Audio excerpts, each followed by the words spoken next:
میں نے تمہیں اس لیے بلایا تاکہ جب کل پیغمبر کو بلاؤں تو اس کی میزبانی تم انجام دینا. دیکھو یہ جنت ہے، اس کو تم دیکھ لو. یہ جہنم ہے، اس کا نظارہ کر لو. یہ کوثر ہے، روز قیامت تم ساتھی کوثر ہو گیا. یہ ساری سیر کرانے کے بعد، سب کچھ دکھانے کے بعد، جنتیوں کا مقام دکھانے کے بعد، جہنمیوں کا مقام بتانے کے بعد، ایک جگہ پہ لے جانے کے بعد خدا نے کہا علی جانتے ہو یہ کون سی جگہ ہے؟ کیا شامل توجہ ہے؟ جانتے ہو یہ کون سی جگہ ہے؟ علی نے ہاتھوں کو جوڑا ہوگا، عبارہ اللہ میں نہیں جانتا یہ کون سی جگہ ہے. کیا یہ کعبہ قوسین ہے؟ یہ کعبہ قوسین ہے. کیا اس کا مطلب کیا ہے؟ کیا اس کا مطلب یہ ہے کہ یہ وہ جگہ ہے کہ جہاں آج تک کسی ملک کو آنے کی اجازت نہیں تھی، کسی نبی کو یہاں تک نہیں بلایا، کوئی مخلوق یہاں تک نہیں پہنچی. اے علی تم پہلی مخلوق ہو جس کو ہم نے یہاں پہ بلایا. جیسے علی نے یہ سنا کہ اللہ نے اتنا بڑا مرتبہ دے دیا، اتنی بڑی فضیلت دے دی، اتنا بڑا مقام دے دیا کہ میں پہلی مخلوق ہوں جو کعبہ قوسین تک آیا، بس سجدہ شکر میں سر رکھ دیا. جیسے ہی اس کعبہ قوسین پہ اللہ کے شکرانے کے لیے، اللہ کے شکر کے لیے سر کو سجدے میں خم کیا، کعبہ قوسین مسجد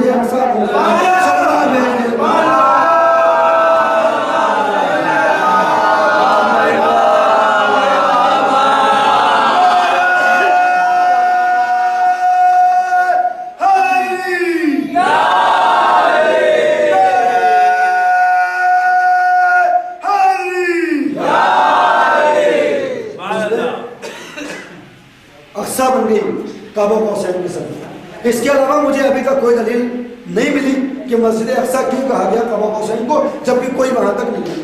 ممکن ہے اس کی دوسری دلیلیں بھی ہوں، لیکن ابھی تک جو دستیاب ہوئی ہے وہ مجھے میری علمی میں، وہ میں نے جو اپنے ذہن سے، اپنی مثالوں سے اور اپنی سوچ سے جواب بنایا ہے، اس کے علاوہ مجھے کوئی دوسرا جواب نہیں ہے. بہرحال یہ معراج ہو گئی اور اب یہ بتانا ہے ابھی مجھے جلدی جلدی اس کو تمام کرنا ہے. دو تین باتوں کی طرف اشارہ کروں گا انشاءاللہ 5-7 منٹ میں رب کا مسائل و مجلس تمام ہو جائے. کہ پیغمبر اسلام کو پھر بلایا، بلانے کے بعد ساری سیر کرائی کیونکہ مہمان تھا، اور پھر ایک مقام پہ جانے کے بعد جبریل نے ہاتھوں کو کھڑا کیا، میں نہیں جا سکتا، وہ کون سا مقام ہے؟ کعبہ قوسین. اور پھر اب اپنے نبی کو بلایا اور وہ دودھ کا کٹورا ہے، وہ میرا بات آپ کے سامنے ہے. پھر اللہ نے اپنے نبی سے صحبت کی، بات کی اور ایک مکالمہ ہوا کہ 70 دن کا وہ جو زبان اللہ نے استعمال کی، روایت یہ بتاتا ہے، روایتیں یہ کہتی ہیں کہ وہ لہجہ جو تھا وہ لہجہ، جس لہجے میں خدا نے پیغمبر سے بات کی وہ لہجہ ہی لولی کا لہجہ. جب میں نے ایک جگہ کے اوپر اس واقعے کو پڑھا تو مجلس کے بعد ایک شخص کھڑا ہوا، بعد میں لگے جا کے کب مولانا آپ کی یہ بات ہمیں سمجھ نہیں گئی کہ آپ نے کہا یعنی کے لہجے میں آواز ہے. ہم نے کہا کہ ہم نہیں کہہ رہے ہیں، اس روایتیں اس طرح کا اشارہ کرتی ہے کہ اللہ نے یعنی کے لہجے میں پیغمبر سے بات. اب یہ اور بات ہے کہ یہ روایت ضعیف ہے یا اور حسن ہے یا اس کے اندر باہر پائی جاتی ہے یا اس کا بانی جھوٹا ہے، یہ پوری تحقیق ہونا چاہیے. لیکن عام روایت یہ مشہور ہے کہ علی کے لہجے میں خدا کے عالم میں پیغمبر سے بات. تو ان کا اعتراض یہ تھا کہ علی کے لہجے میں بات کی، اللہ نے اپنا لہجہ کو استعمال، اللہ نے اپنی سزا کو نہیں بنائی. تو میں نے کہا اس کی دلیل میں کتابوں سے نہیں، ایک مثال دے دی ہے. اور مثال کا مثال اس کی ہے جس طرح سے کہ میں نے دیکھا ایک دن بازار میں کہ کچھ لوگ کچھ چیزوں کو خرید رہے ہیں، کچھ سامان خریدا جا رہا ہے، اور ان خریدنے والوں میں ایک 60 سال کا بوڑھا انسان ہے. 60 سال کا میں جلدی جلدی اس تمام کرتا ہوں. 60 سال کا ایک بوڑھا انسان جس کی گود میں 1.5 برس کا ایک بچہ ہے، وہ اپنے بچے کو لے کے ایک دکان کی طرف بڑھ رہا ہے. اور بڑھ رہا ہے اس لیے تاکہ اس کو کچھ دلا سکے، کوئی ٹافی، کوئی بسکٹ یا کوئی چاکلیٹ دلا سکے. ابھی یہ 60 سال کا بوڑھا انسان اور 1.5 برس کا بچہ اس کی گود میں ہے. یہ ابھی راستے میں ہے، میں نے کان لگا کے سنا کہ یہ لوگ آپس میں بات کیا کر رہے ہیں. یہ ایک اتنا بڑا بیچ میں گیپ ہے، جنریشن گیپ جسے ہم کہتے ہیں. کہاں 1.5 سال کا بچہ اور 60 سال کا بوڑھا، یہ لوگ آپس میں ایسی کون سی باتیں کر رہے ہیں؟ کبھی وہ بوڑھا باپ ہنستا ہے، وہ بوڑھا دادا ہنستا ہے، کبھی 1.5 برس کا بچہ مسکرا رہا ہے. آخر یہ کون سی بات ہو رہی ہے؟ تو میں نے دیکھا کہ بچہ ٹکڑا کے بول رہا ہے. متوجہ ہے کیا؟ 1.5 برس کا بچہ کیسے بول رہا ہے یہ آپ کے سامنے ہے. بچہ ٹکڑا کے بول رہا تھا. اور اب جو میں نے دیکھا کہ وہ جو 60 برس کا بوڑھا انسان ہے وہ بھی ٹکڑانے کے لہجے میں، ٹکڑا کر بچے کے لہجے میں اس سے باتیں کر رہا ہے کہ بیٹا تمہیں کیا چاہیے، اور میں نے کل تمہیں کچھ دلایا تھا، تم نے وہ کھا کے ختم آج پھر لے جاؤ گے پھر کسی کو نہیں دو گے. اس طرح کی باتیں ہو رہی ہیں. مگر جو 60 سال کا بوڑھا انسان ہے وہ بھی بچے کے لہجے میں بات کرتا ہے. ایسا ہوتا ہے یا نہیں ہوتا؟ پیار میں محبت میں ہم بچوں کی زبان میں بات کرتے ہیں. تو میں نے پہلے تو یہ سوچا کہ شاید یہ جو بوڑھا ضعیف ہے اس کی زبان جو ہے وہ اللہ نے اس طرح کی بنا رکھی ہے کہ اس کو لقمت ہوتی ہے زبان اور یہ بچوں کی طرح بول رہا ہے. تو میں نے اس چیز کو نظر انداز کر دیا. چند دنوں کے بعد میں نے دیکھا کہ وہی شخص وہی بوڑھا انسان مسجد میں آیا, سلام کلام ہوا. اب جو میں نے دیکھا یہ ٹھیک سے بات کر رہا, بہترین انداز سے بات کر رہا ہے. تو میں نے کہا آپ وہی تو ہیں جو 4 دن پہلے اپنے بچے کو لیے ہوئے بازار میں ٹہل رہے تھے. بولے ہمارا نام وہی ہے, ہم نے آپ کو بھی دیکھا تھا. ہم نے کہا یہ بتائیے یہ آج تو آپ بہترین طریقے سے بول رہے ہیں لیکن اس دن جب آپ اپنے بچے سے بات کر رہے تھے تو تتلا کے بول رہے تھے, بچوں کی طرح بول رہے تھے. آپ کیا معذرت کفران نعمت کر رہے تھے یا آپ اللہ کا مذاق اڑا رہے تھے؟ آخر یہ کیا وجہ تھی کہ آپ بھی بچے کی طرح بول رہے تھے؟ تو اس نے مجھے جانتے کیا جواب دیا؟ کہا جب تم صاحب اولاد ہو گے, جب تم اس سن میں پہنچو گے تب تمہیں معلوم ہوگا کہ یہ لہجہ میرا ایسا نہیں تھا. یہ لہجہ کوئی کفران نعمت نہیں تھی. یہ لہجہ میرا واقعی میں ایسا لہجہ نہیں تھا. میں کیونکہ اس بچے سے محبت کرتا تھا لہذا اس کے لہجے میں بات کر رہا تھا. کیونکہ اس سے محبت تھی لہذا اس جیسا بول رہا تھا. اب سمجھ میں آیا عزیزان گرامی, خدا کے پاس لہجوں کی کمی نہیں تھی, وہ تو لہجوں کو پیدا کرتا ہے. خدا کے پاس زبانوں کی کمی نہیں تھی, مگر کیا کیا جائے علی کے علاوہ خدا کو کوئی دکھائی ایسا نہیں کہ جس سے اتنی محبت کی جائے کہ اس کے لہجے میں بھی شناخت کی جائے. ایک سلمان میں